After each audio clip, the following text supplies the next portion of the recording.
Gary, had you seen this before, Bloodline? Yeah, I did. I watched Bloodline when it was first on Netflix and reviewed it. So although I rewatched it, I wasn't watching every single second of this because I know I'd watched it. Had you carried on with it? No, I'd made the decision that because it was Netflix, it wasn't going anywhere, kind of thing. I didn't at the time think it was better than the stuff that was on television that I was watching. It's sort of based around a family. They are called the... Anyone? Why don't we know this? Why don't we know it? Rayburns. The Rayburn Thank family. you, the Rayburns. Thank you. The parents run a guest house in Florida. Yeah. And it's set around, this first episode set around a weekend celebrating, I think it's 45 years, their anniversary of running this guest house. 4 kids, 3 sons and a daughter. Their eldest son is the sort of the black sheep, isn't it? Yeah, but the eldest son looks as old as the dad, which really threw me. Ben Mendelsohn, I think, for me, is one of the best actors working today. He's got such a screen presence about him. He's an Australian actor. I saw him first in a film called Animal Kingdom, which I won't stop raving about because it is an amazing film, an Australian film. He also played Jack O'Connell's dad in a film called Starred Up, a British film. Most famously, probably, though, people will know him for The Dark Knight Rises. I think that's probably his most famous role. He's also done films called Killing Them Softly, Mississippi Grind, all worth checking out.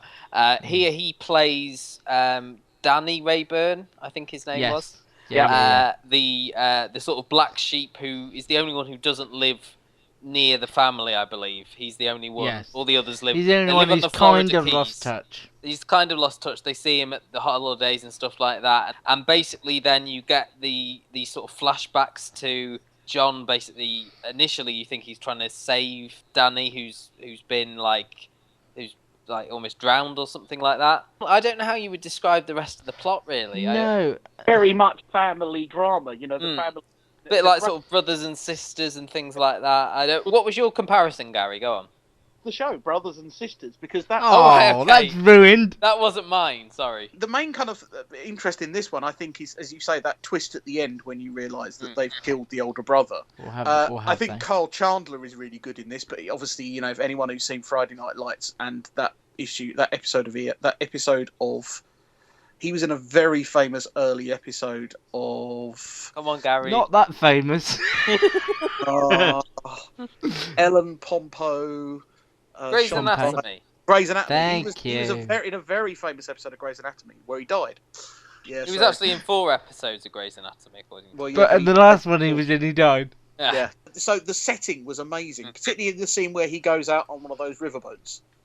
Although that made me feel sick. My comparison, actually, and it would be an odd one, but this is mainly in terms of the sort of the story structure and the setting, is The Affair. It just sort of... Thank you, Matthew. Because I kept thinking this feels very much like something. I see that. And it was The Affair.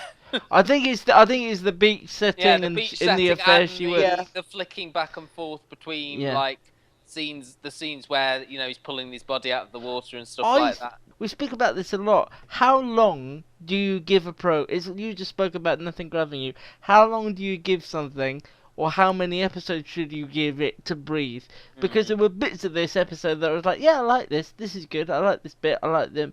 And then there were, nothing's really. I have to say, I lost interest around the 3/4 way mark. I think once everyone had got together, then it was just a lot of arguments about Danny. Why is Danny getting his own way? He wants to come back. No, let's not let him come back. But I like Danny. My favourite scene of the whole thing, because I felt there was genuine tension there and I wanted to know where it was going, was the scene where they all give speeches at the party and the dad's giving speech and talking about each one of the kids, and then Danny stands up and gives his speech and gets a bit of a laugh, and I thought, there's obviously real tension there, and I wonder what that... And then from there, I sort of found myself drifting in and out, trying I was to exactly care. the same. I was exactly the same, Luke. There was part of me, not immediately after it finished, but subsequently, that I did think, I wonder where it goes, because people do say it's brilliant, but a lot of people say that about Netflix stuff that I haven't liked. That's where I got stuck the first time, was, well, where is this going to go? They obviously wanted you to have that little, sort of moment at the end where do they kill him, do they not? But that wasn't enough to grab me. But I also hate shows where nothing really happens, but they keep teasing something that's going to happen later. At least they didn't do it right at the beginning, though, Luke. They sort of kept it to the middle. That would have been annoying. No real characters to really latch onto. No, at least I mean, I think one. Danny's a good character, but he's not someone that you can sympathise with. He's not a sympathetic character. I think he's a well-drawn sort of antagonist character. And as I say, I think Ben Mendelsohn, I just can't praise him enough. He's the best thing about this for me. A lot of people sort of binge on these Netflix shows, but there wasn't anything to make me want to binge on it going further.